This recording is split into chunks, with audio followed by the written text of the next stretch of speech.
지금부터 약 600년 전 먼 옛날 얘기다. 따뜻한 봄날이었다. 한양에서 홀어머니를 모시고 가난히 살고 있는 한 총각이 있었다. 가세가 날로 기울어 이제는 끼니마저 제대로 잊지 못하게 되자 총각은 하는 수 없이 식량을 구하러 광주에 있는 친척집으로 길을 떠났다. 때는 이른 봄철이라 가뜩이나 짧은 해는 남한산에 이르자 꼴깍 져버리고 말았다.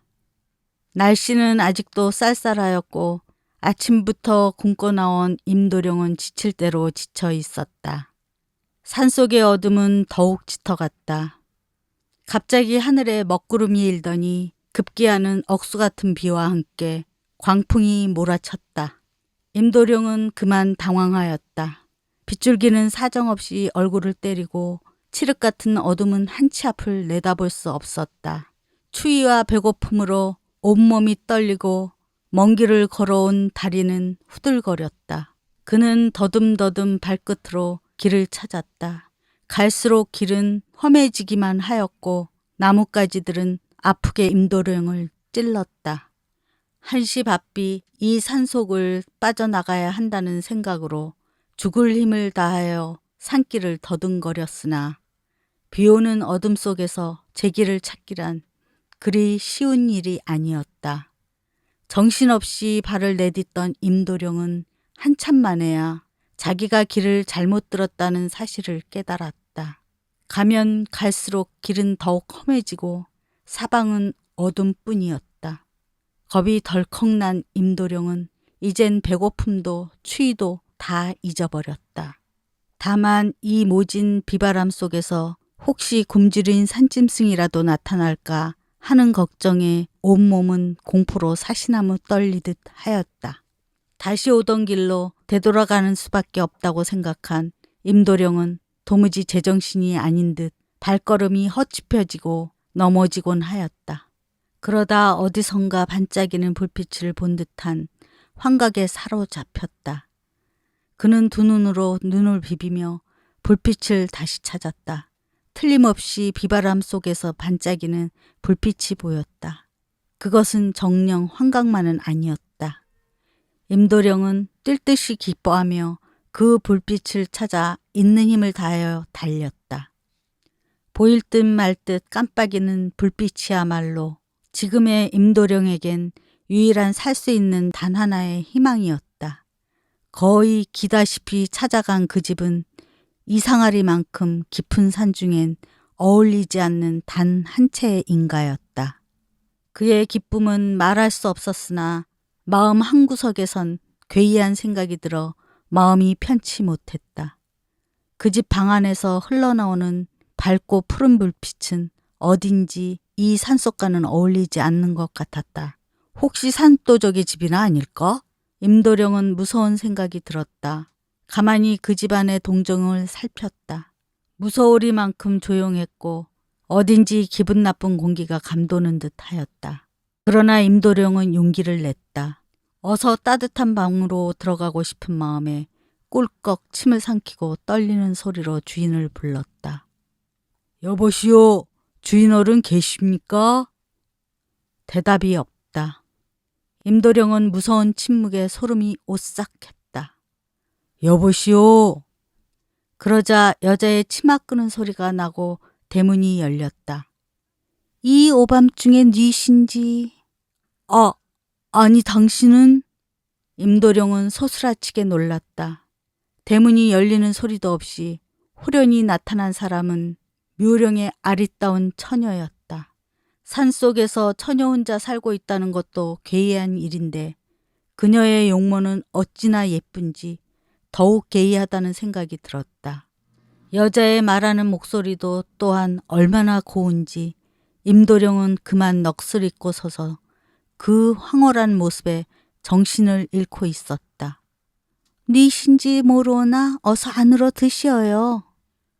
예? 예. 나는 한양성에서 사는 임도령이라고 하는데 그만 길을 잃어. 호호, 그러셨나요?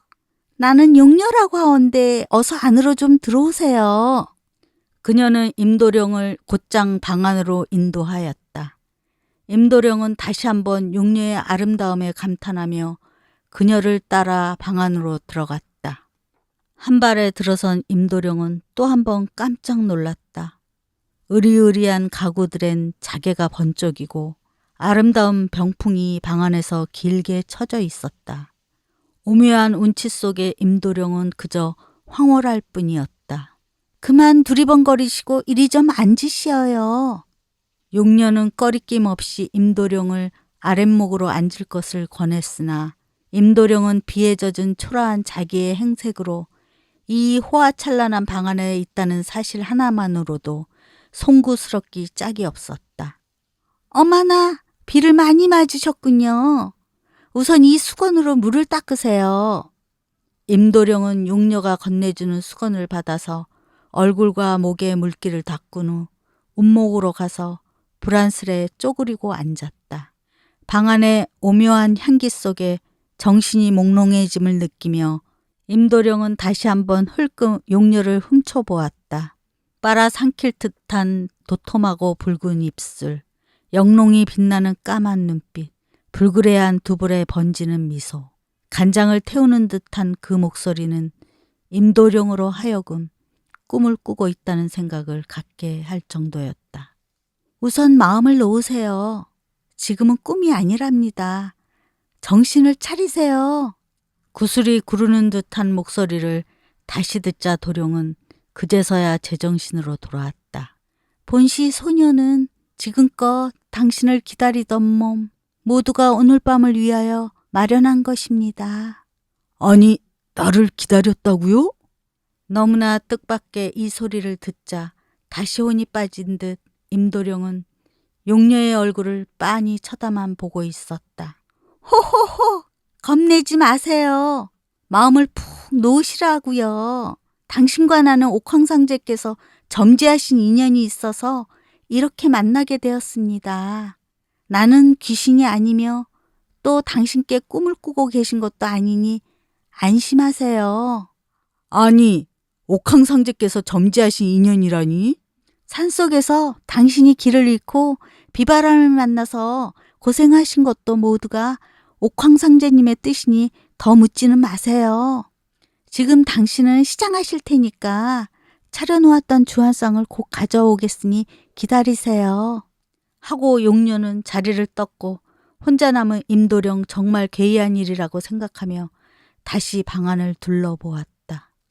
이 깊은 산 중에 이런 호화로운 집, 그리고 지금 부엌으로 나간 용녀라는 처녀와 함께 하룻밤을 지낸다고 생각하니 저절로 입이 해벌어지고 침이 삼켜졌다. 그러나 마음 한구석에 약간의 의아심과 더불어 무서운 생각도 드는 것이었다. 정말 산도적의 딸이나 아닐까? 혹은 귀신이나 아닐까? 백년 묵은 여우가 사람을 홀리려는 수작이나 아닐까? 은근히 걱정도 되었다. 이런 생각 저런 생각을 하며 앉아있는데 또 문소리도 없이 용녀가 들어왔다. 상이 휘도록 산의 진미에 주한상을 차려온 용녀는 그 고운 손으로 임도령에게 잔을 쥐어주곤 술을 따랐다. 다소곳한 태도가 참 좋다고 생각하여 임도령은 용녀가 따라주는 대로 술을 몇 잔이고 받아 마셨다. 임도령은 술이 거나하게 취해 올랐다. 밤이 깊어 삼경이 넘는 시간이 되었으나 그동안 용녀는 자기의 신분을 말하지 않았다. 끝끝내 모르는 용녀의 신분임에도 임도령은 시간이 갈수록 용녀에게 연정을 느꼈다.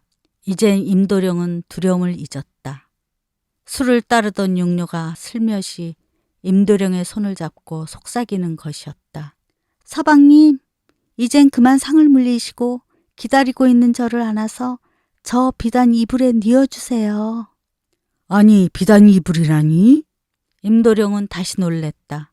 조금 전까지도 없었던 비단 이불이 아랫목에 곱게 퍼져 있는 것이다. 더구나 오색으로 수놓은 원앙침도 놓여 있었다. 용녀는 몸이 달아오르는 듯 임도령의 품으로 파고들었다. 어서요, 서방님. 저를 안아다 비단 이불 속에 뉘어주세요. 어서. 용녀, 용녀. 임도령은 가슴속에 활활 타는 불길을 어쩔 수 없어 용녀를 힘껏 끌어안았다. 하지만 서방님, 저의 부탁 한 가지만 잊지 마셔야 해요. 오늘 밤이 지나 내일이 되면 다시는 용녀의 생각일랑 마셔야 돼요. 아니, 용녀를 잊어버려야 하다니? 내 어이 용녀를 잊을 수 있단 말이오? 용녀. 아, 서방님. 임도령은 용녀를 번쩍 안고 비단 이불 속으로 들어갔다. 용녀와의 꿈같은 하룻밤을 지낸 다음 날 임도령은 길을 떠나야만 했다. 그러나 용녀를 혼자 두고 가는 마음이란 아쉽기만 했다. 한참을 가던 임도령은 모든 것을 뿌리치고 돌아가 용녀와 함께 살고 싶어 가던 길을 돌아섰다. 바로 이때였다. 온 산이 울리는 큰 소리가 나며 커다란 목소리가 임도령을 향해 말하였다. 임도령 듣거라. 나는 이 산의 산신령이다. 너는 지금 마음을 돌이키고 어서 내 갈 길이나 가거라. 용녀는 500년 묵은 암구렁이니라. 예? 용녀가 암구렁이라고요? 원, 그럴 리가 있습니까? 산신령님? 이렇게 엎드려서 반문을 한 임도령이었으나 고개를 들어 좌우를 살펴보니 산신령의 자취는 보이지 않았다. 필경 임도령은 자기가 헛소리를 들었나 보다 생각하며 필사적으로 달려 용녀의 집으로 찾아갔다. 그런데 참으로 이상한 일이었다. 용의 집이던 자리엔 그 아담한 모습은 온데간데 없고 다만 한 그루의 고목나무만 기우뚱 서 있었다. 그리고 그 옆엔 머리를 풀어헤친 한 여자가 서 있는데 그 얼굴은 자기와 어젯밤을 같이 한 용녀였다. 용녀는 하늘만을 뚫어지게 쳐다보고 서 있었다. 용녀! 아니, 어째서 돌아오셨죠? 가다가 암구렁이란 말을 들은 모양이로군요. 용녀의 태도는 더없이 쌀쌀했고 금방이라도 달려들어 잡아먹을 듯이 화를 내고 있었다. 잠시 후엔 목소리가 다시 낮아지며 천천히 말을 이었다. 이제 와서 봐야 무슨 소용이 있겠소. 나는 500년 묵은 암구렁이요. 세상의 남자인 당신의 힘으로 이제 나는 승천하는 길이니 다 당신의 덕이요. 아무쪼록 편안히 계시오. 말을 마친 용녀는 무엇에 빨리듯 하늘로 빨려 올라갔다. 점점 조그맣게 보이는 용녀를 임도령은 미친 듯이 불러봤다. 그러나 용녀는 점점 하늘 높이 사라져 가는 것이다. 용녀! 서방님, 잠시 후엔 내가 올라갔던 자리에 비늘 3개가 떨어질 것입니다. 그 비닐이 떨어진 자리를 서방님 묘자리로 쓰십시오. 그러면 서방님의 자손 중에 유명한 장수가 꼭 나올 것입니다. 이렇게 용녀의 마지막 목소리가 울리고 용녀는 그 자태를 영원히 감춰버리고 말았다.